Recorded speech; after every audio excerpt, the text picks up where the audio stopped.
Hello students, how are you? I think all of you would be good. Class, today we'll talk about the drawbacks of the Rutherford's model. Do you remember in the previous class we talked about J.J. Thomson's atomic model and also we talked about the Rutherford's atomic model. So we have already talked about the limitations of the J.J. Thomson's atomic model, and I told you J.J. Thomson got the Nobel Prize for for initiating the concept of atoms. And after that the Rutherford gave some postulates and they did the gold foil kind of experiment. But what were the drawbacks of Rutherford's atomic model? क्या उनके कोई drawback थे भी, क्या नहीं थे? थे उनके drawback. So what were the Rutherford's atomic model's drawbacks? So first of all we'll talk about this. So actually there was a scientist whose name was Maxwell. He gave a kind of theory we'll talk about later on. But he gave a kind of theory. He said whenever a charged particle move, suppose it is a charged particle, and if it is moving, either the movement is linear or the movement is circular. Are you getting me? Whether the charged particle is moving linearly or it is moving in circular. So the charged particle, they emit करते हैं, ये बाहर निकालते हैं charged particle क्या? A kind of energy. And that energy is called as electromagnetic radiations.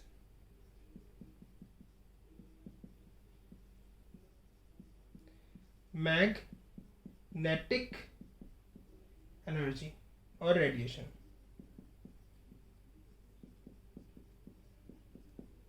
Clear class? So they emit a kind of electromagnetic radiations.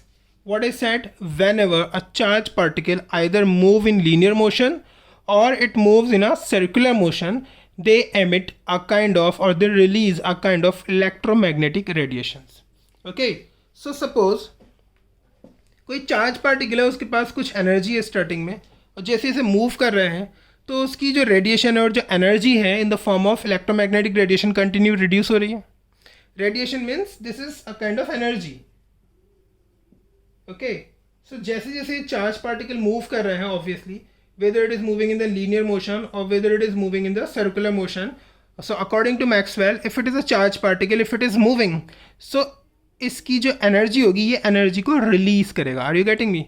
Energy को release करेगा. What kind of energy, उसकी फॉर्म क्या है? It is a kind of electromagnetic radiation. Okay, ये release करता है. So this was the concept given by the Maxwell. So ये drawback कैसे बना? अब देखो ड्रॉबैक कैसे बना क्लास, मैं इसको रब करता हूँ.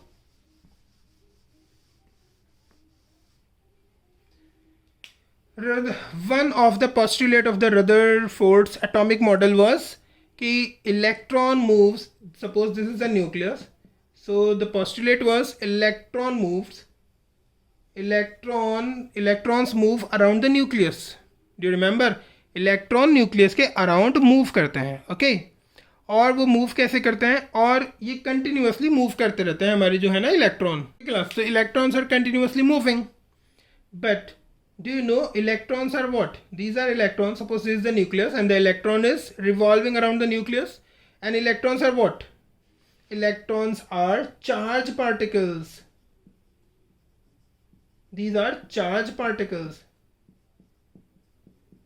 Are you getting me what I'm saying? These are the charged particles. Rutherford ने क्या कहा था कि इलेक्ट्रॉन जो होता है they revolves around the nucleus. Okay, और न्यूक्लियर जो हमारे इलेक्ट्रॉन्स हैं वो एक्चुअली चार्ज पार्टिकल्स हैं. मैक्सवेल क्या बोलता है? मैक्सवेल बोलता है कि अगर कोई चार्ज पार्टिकल मूव करता है either in the linear motion और if it is moving in the circular motion, are you getting me, they will release energy, they will release a kind of energy. इसका मतलब ये electron जो है as it is a charged particle and it is also revolving around the nucleus, so it will continuously release a kind of energy. Are you getting me class? Because the electrons are charged particles and they are also moving, they are also accelerating.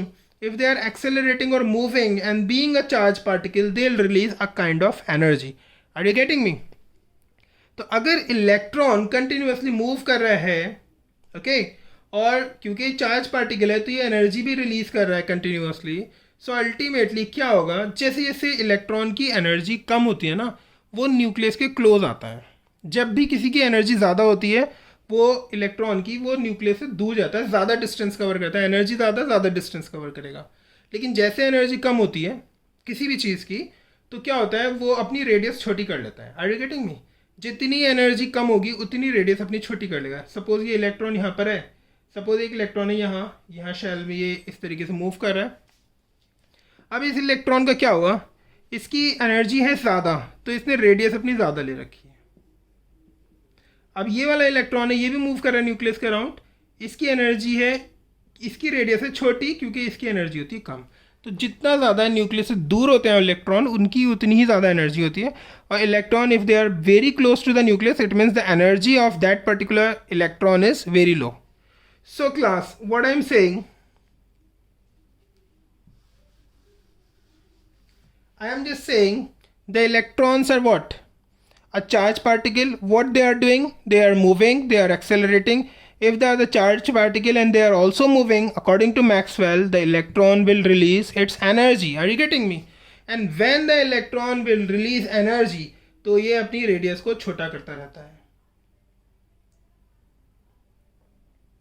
क्योंकि इसकी energy कम हुई electron की, ये अपनी radius को छोटा करेगा, because energy is very less.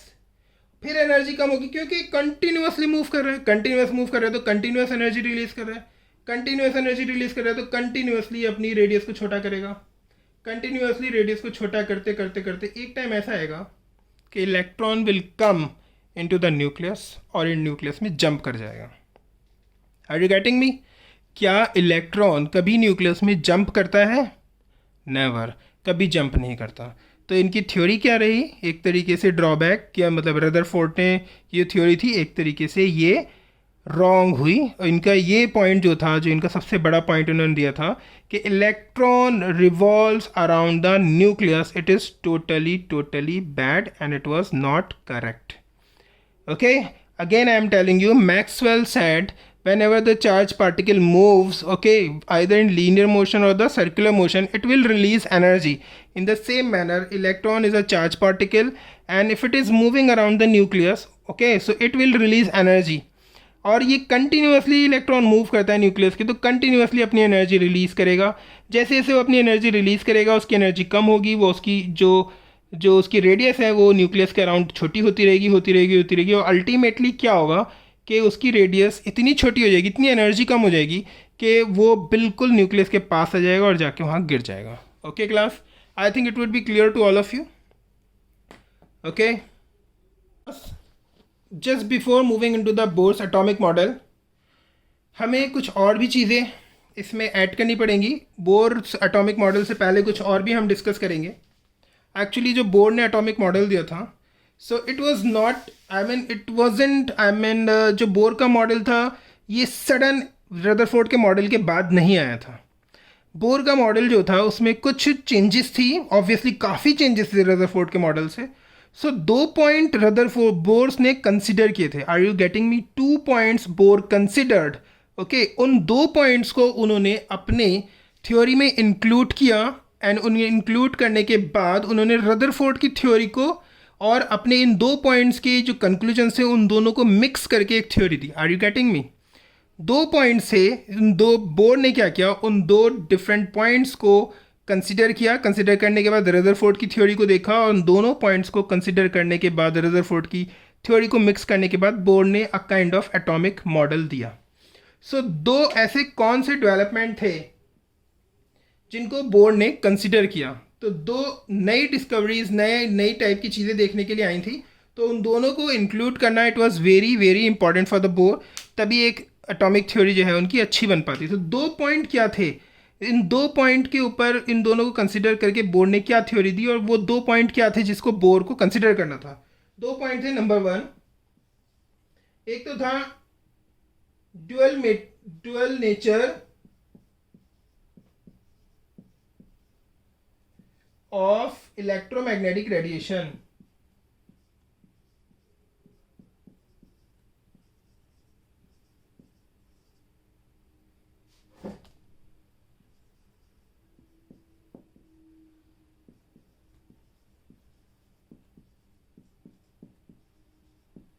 Okay, second point था इनका atomic spectra.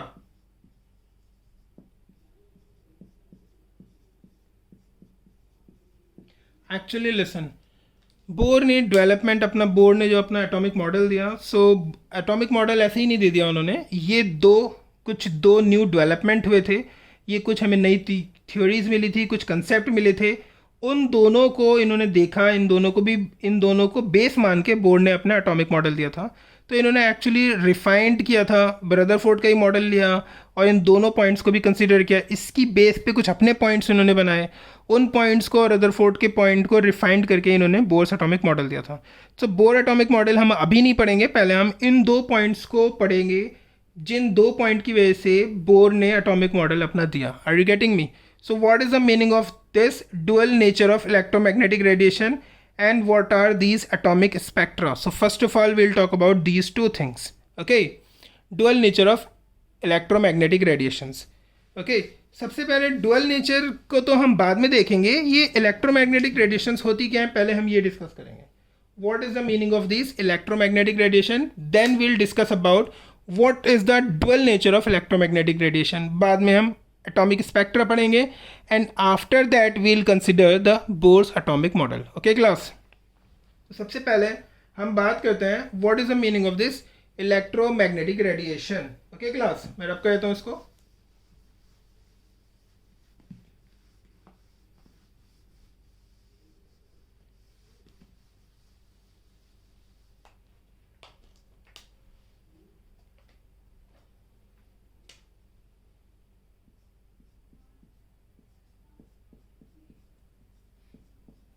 Electromagnetic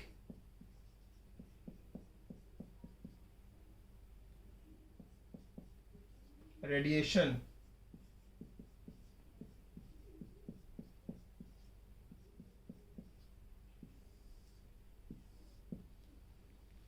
What are these electromagnetic radiations? So class, electromagnetic radiations are actually, as I told you, Maxwell. So as I told you, Maxwell gave a theory which is known as electromagnetic radiation theory. वो theory अभी हमने discuss करी है। Whenever a charged particle, whenever a charged particle move, whether in the linear motion or in the circular motion, they'll emit what? A kind of radiations. Okay, so वो जो radiations होंगी, जो ये Maxwell ने बताया था, radiation और energy release करेंगे, उसी को वो एक्चुअली वो क्या होती है, इलेक्ट्रोमैग्नेटिक रेडिएशंस होती हैं। ओके, पहले मैं मैक्सवेल की थ्योरी लिख देता हूँ, उसके बाद मैं ये बताता हूँ इलेक्ट्रोमैग्नेटिक रेडिएशन की थ्योरी, इलेक्ट्रोमैग्नेटिक रेडिएशन की definition I will discuss. Okay, so ये है क्या, मैक्सवेल ने क्या कहा था? Maxwell said when a charge particle accelerate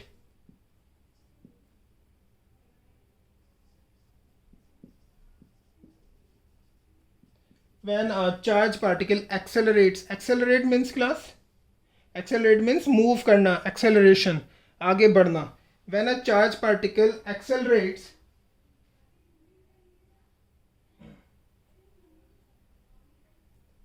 it releases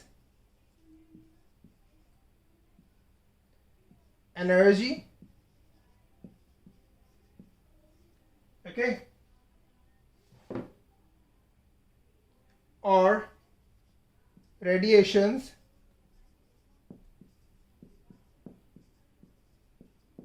okay, and these radiations जो हैं, these radiations are known as electromagnetic radiations. These radiations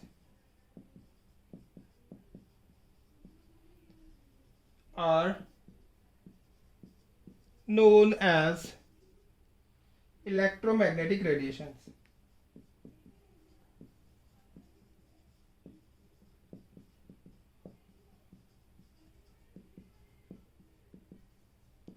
okay class, so class सिर्फ इन्हीं, ये जो अगर चार्ज पार्टिकल मूव करता है वेदर इन लीनियर, वो लीनियर या सर्कुलर मोशन में, so charge particle energy release करेगा, as I am telling you, energy और रेडिएशन रिलीज करेगा. So these kinds of energy और radiations are considered as electromagnetic radiations. So क्या इन्हीं को इलेक्ट्रोमैग्नेटिक रेडिएशन कहते हैं? नहीं. इन्होंने एक चीज़ और भी बताई थी मैक्सवेल ने, जो हमारी सनलाइट है. Okay, sunlight.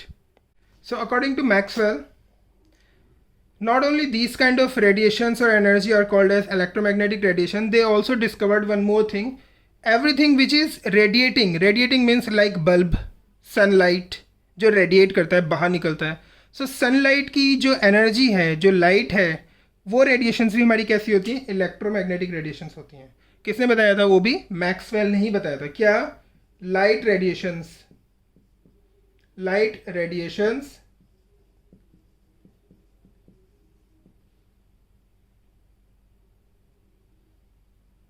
ये भी हमारी इलेक्ट्रोमैग्नेटिक रेडिएशंस ही होती हैं.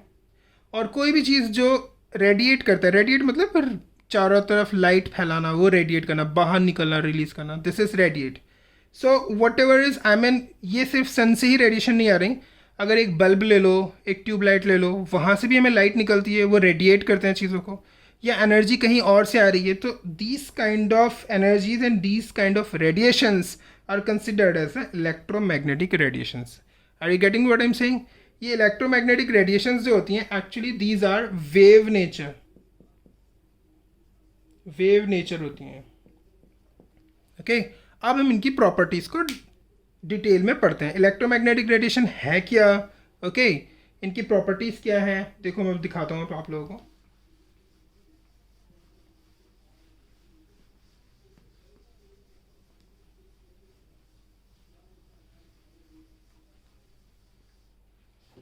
Listen, electromagnetic radiations actually they consist of two fields. Electromagnetic, ELECTRO,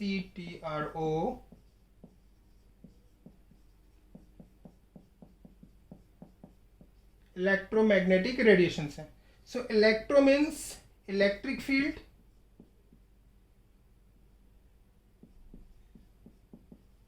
electric, magnetic means magnetic field. Okay, so electric and magnetic field से होती हैं, ये दोनों को जनरेट करता है.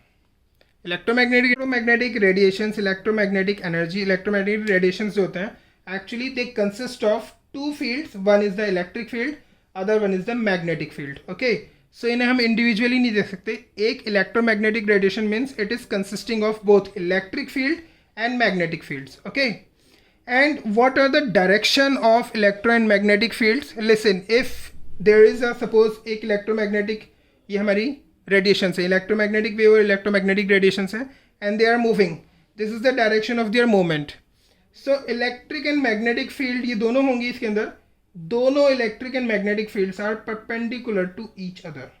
Okay, this is the movement. ये हमारा डायरेक्शन है वेव का और रेडिएशन की मूव करने का. So suppose if it is electric field, then this would be a magnetic field. Are you getting me? So electromagnetic fields, I just want to say electromagnetic radiation mainly, they consist of electric and magnetic field both. And these electromagnetic radiation, both the electric and magnetic fields are perpendicular to each other. Okay, and both electric and magnetic fields, they are also perpendicular to the direction of movement of radiations. Are you getting me? ये एक type की wave ही है ना. सो देखो कैसे move करते हैं. Suppose ये जो है, ये मेरी फिंगर शो करती है कि this is the direction of movement of radiations, electromagnetic radiations के डायरेक्शन को ये रिप्रेजेंट कर रही है.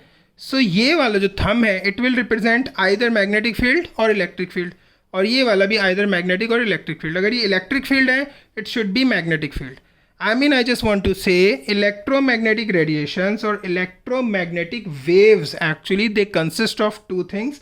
One is the electric field, other one is the magnetic field, and both electric and magnetic field in electromagnetic radiations are perpendicular to each other.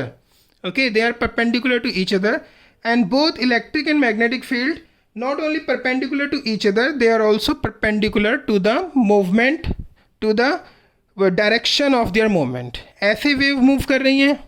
Okay, so electric and magnetic field एक ऊपर जा रही है, एक जो है 90 degree angle पे दूसरी जा रही है. आई मीन तीनों डायरेक्शन मैग्नेटिक फील्ड का, electromagnetic not magnetic field, I mean the direction of electromagnetic field, sorry, so class, direction of movement of electromagnetic radiation, this is the movement, okay, and the electric field and the magnetic field of electromagnetic radiations, ये सब के सब एक दूसरे के perpendicular हैं. क्या बताया मैंने? सबसे एक बार और बताता हूँ. Electromagnetic radiation means they consist of electric and magnetic field दोनों से, and actually electric and magnetic field both are perpendicular to each other, and they are also perpendicular to the direction of the radiations. okay, radiation अगर ऐसे move कर रही हैं तो ये दोनों ही इलेक्ट्रिक और मैग्नेटिक फील्ड जो होंगी ये एक दूसरे के परपेंडिकुलर तो हैं ही, इस डायरेक्शन के भी परपेंडिकुलर होंगी. Magnetic field is not represented by B, it is represented by not M, it is represented by B. Okay, I think it would be clear to all of you. ये point में लिख देता हूँ, इसका पहला point. Okay, समझा तो दिया है मैंने. So write down, consist of electric and magnetic fields. First point. Second point is both electric and magnetic fields are perpendicular to each other. Okay class, this is the second point. And they are also perpendicular to the direction of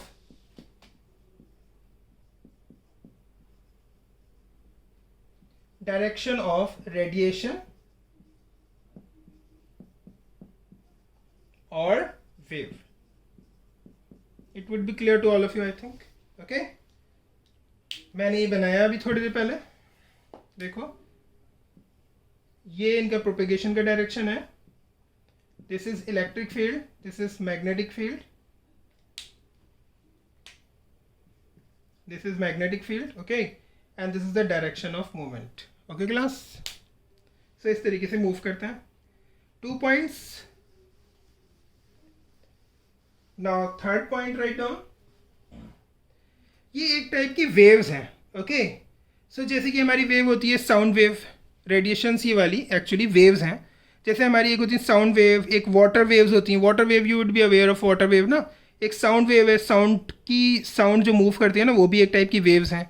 electromagnetic radiation भी एक type की waves हैं. Okay, are you getting me?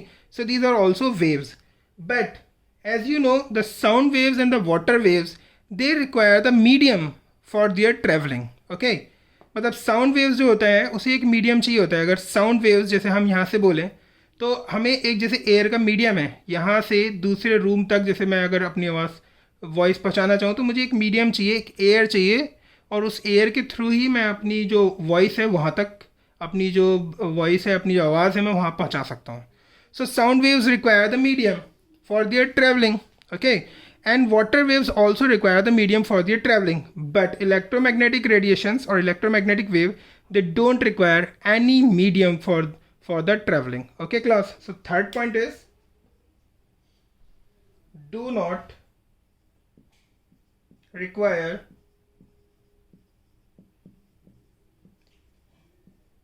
any material or medium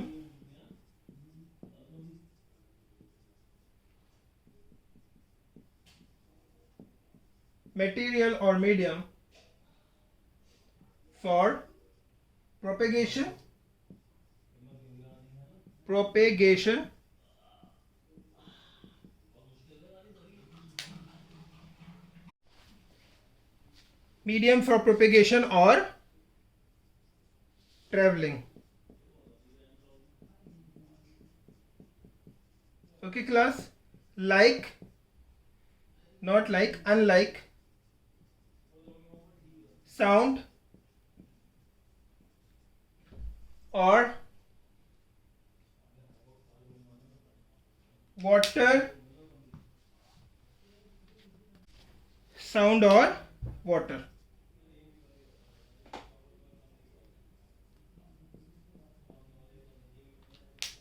Okay class, so it was the third point. मैं रब कर देता हूँ इसको.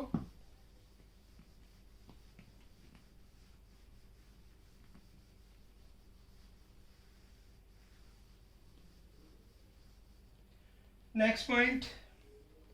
अब इनकी जो प्रॉपर्टीज थी तो वो तो ऑलमोस्ट हमने कवर कर ली. इसमें तीन ही मेन चीज़ हैं इसकी.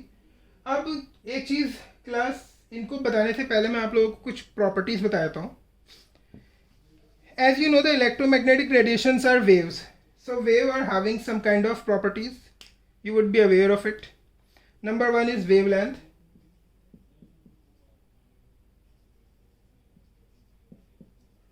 एक तो wavelength है which is represented by lambda.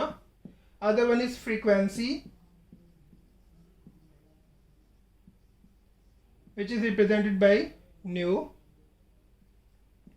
Okay, ये दो टर्म है. तो सबसे पहले मैं वेवलेंथ बताता हूँ. देखो, suppose it is a wave. Okay, it is अ, ये वेव है.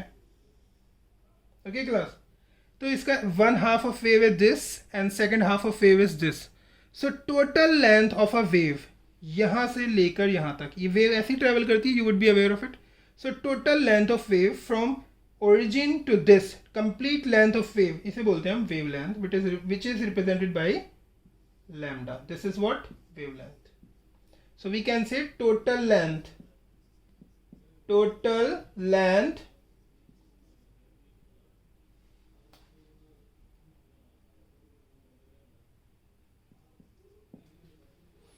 length of wave. Okay class, total length of wave is what? Wavelength. So this is a wavelength. Frequency क्या है?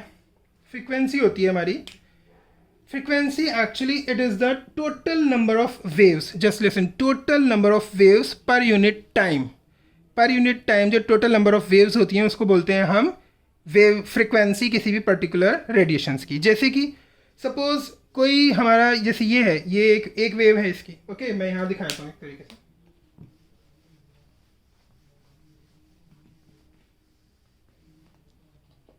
लिसन, ये हमारी वेव ट्रैवल कर रही है.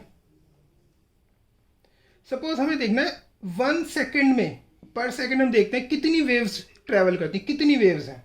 तो पर सेकेंड में सपोज 5 वेव्स अब बनती हैं यहाँ पर. सपोज ये मैंने ले लिया, एक वेव यहाँ तक हो गई, फिर ये सेकेंड वेव हो गई, और ये फिर थर्ड वेव, 3 वेव. सपोज यहाँ पे 3 वेव बनती है, 1 सेकेंड में 3 वेव्स. ओके, 1 सेकेंड में कितनी वेव्स ट्रैवल करती हैं? 3 वेव्स. तो इस वेव की जो फ्रिक्वेंसी होगी वो कितनी हो जाएगी? It becomes what? 3. अगर पर सेकेंड में 5 वेव्स होंगी तो frequency of wave would be 5. और अगर पर सेकेंड 10 वेव्स होंगी तो frequency would be 10. Are you getting me? So it means frequency of wave we can say it is the number of waves per, अगर हम second को consider कर रहे हैं तो पर सेकेंड, और we can say it is the number of waves. It may be in per minute, per hour, okay, per day. तो उसको हम बोलते हैं फ्रीक्वेंसी. सो किसी की भी फ्रीक्वेंसी क्या होती है, उसकी जैसे वेव्स की जो फ्रीक्वेंसी है वो क्या है एक्चुअली, उसका नंबर है, वेव का नंबर पर सेकंड कितने होंगे और वेव का नंबर कितना होगा और जो पर सेकंड पर मिनट कितना होगा उसे हम उसकी फ्रीक्वेंसी. पर यूनिट टाइम में जो टोटल नंबर ऑफ वेव्स होंगी it would be considered as frequency. So you can write definition of frequency is, it is total number of waves per unit time. Per unit time मैंने बताया ये पर second भी हो सकता है, पर सेकंड, इसे हम पर मिनट भी बोल सकते हैं. As I told you, per day, per hour कितने हो सकता है. सो total number of waves per unit time is frequency. It is represented by nu, and it is also having a unit which is known as hertz, Hertz. Hertz, और इसको हम represent करते हैं एच जेड से। Okay class, so इसकी unit is hertz and it is represented by mu. Okay class, it would be clear to all of you I think. Now listen, अब हम बात करते हैं नेक्स्ट टॉपिक जो है इसमें। Next is electromagnetic spectrum. Electromagnetic spectrum is what? Class listen, there are so many electromagnetic radiations. एक electromagnetic radiation नहीं है, बहुत सारी different kinds of electromagnetic radiation है, वो सब की सब वेव्स हैं। Okay, so different kinds of electromagnetic radiations, they have different kinds of properties. Different kinds of properties means they have different wavelength, okay, and they have different frequencies. Are you getting me?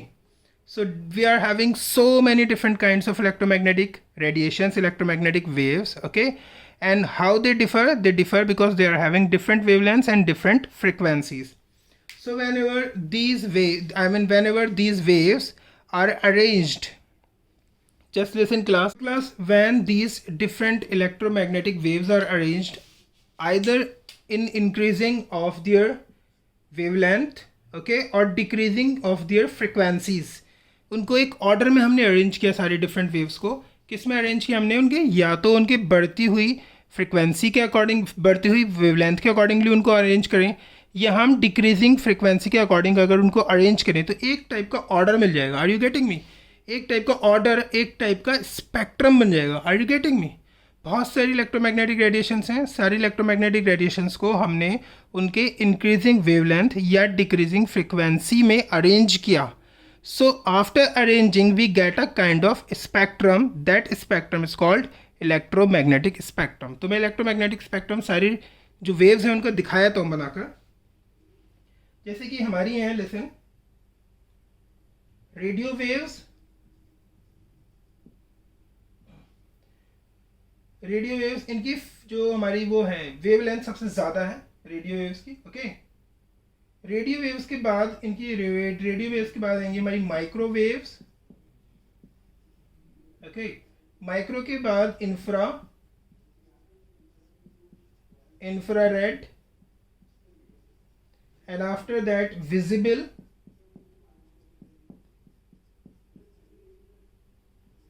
Visible के बाद आएगी हमारी UV. Okay, और UV के बाद हमारी आएंगी X rays. Next is x ray,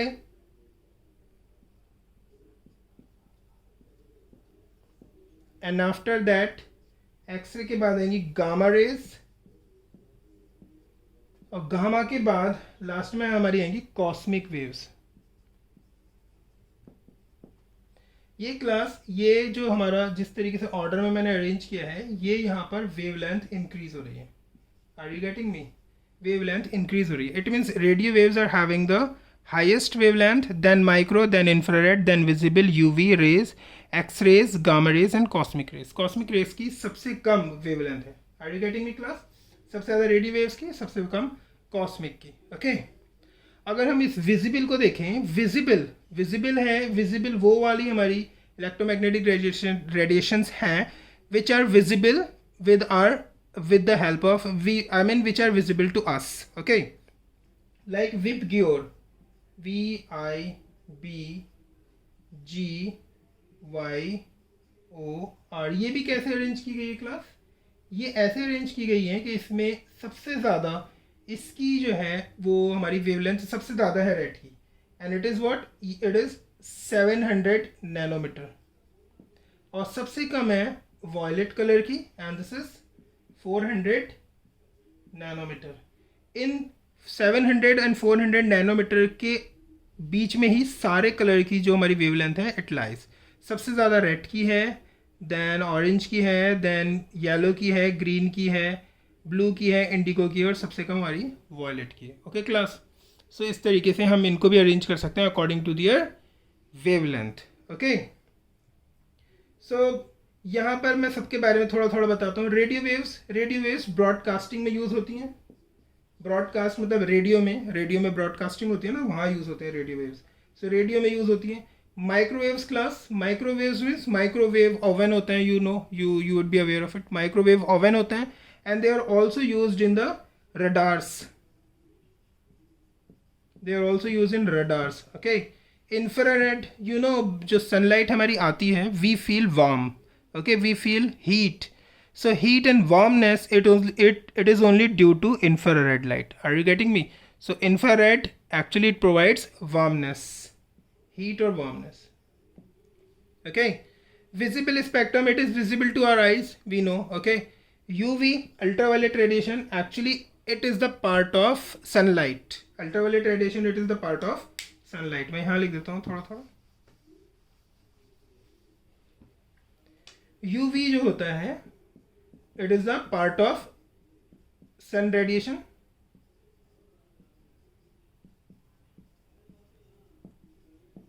It is a part of sun radiation class. Okay, and you know it causes what?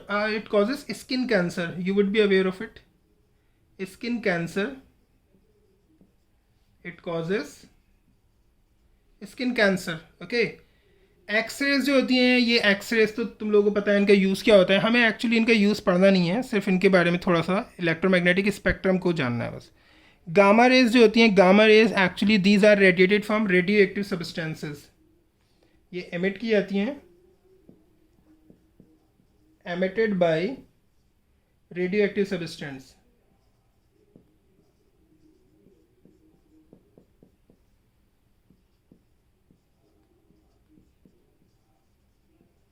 Okay, cosmic rays जो होती हैं ये हमारी स्पेस में होती है. Cosmic rays, there is a cosmic layer, you would be aware of it.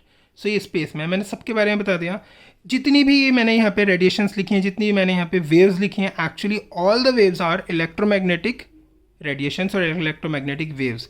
It means सारी की सारी वेव्स जो हैं they are consisting of two things. Number one is electric field and the other one is magnetic field, and both the fields are perpendicular to each other. It would be clear to all of you class, I think. Okay, last property of electromagnetic radiation is actually the electromagnetic radiation, सारी की सारी जितनी भी मैंने अभी बहुत सारी लिखी थी, सारी की सारी they travel with the same speed of light when they are present in vacuum. Okay, when they are present in space में, vacuum में सारी इलेक्ट्रोमैग्नेटिक रेडिएशन, चाहे वो रेडियो वेव्स हों, चाहे वो हमारी माइक्रोवेव्स हों, एक्सरेज हों, विजिबल हो, यूवी हो, सारी की सारी electromagnetic radiation they travel with the speed of light when they are present in vacuum और we can say in space. Okay, so ये पॉइंट लिख लो आप लोग. इन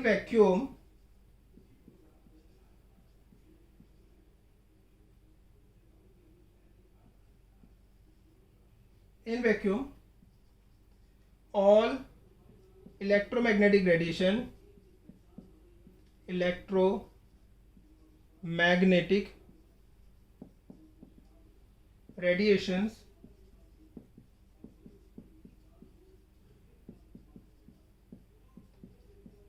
travel at same speed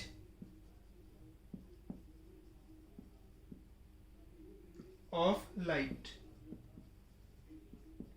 light की स्पीड को हम रिप्रेजेंट करते हैं सी से. इट इज 3 × 10⁸ मीटर पर सेकेंड. ओके क्लास, ये है. और एक फॉर्मूला भी है. ये सारी की सारी जितनी भी वेव, जितनी भी हमारी इलेक्ट्रोमैग्नेटिक रेडिएशन है, they follow to a very simple formula. It is this light, speed of the light और speed of electromagnetic radiation is equal to nu lambda. It is a formula, very important formula, very very important formula. Where c is the speed of light है, nu is what? It is frequency. You would be remembering of this. और ये है wavelength. Okay class. So class, it was all about for today's class, and the remaining portion regarding some numerical based on this formula we'll talk about in the next class. So till then, and have a nice day ahead. If you like the video, please press the like button.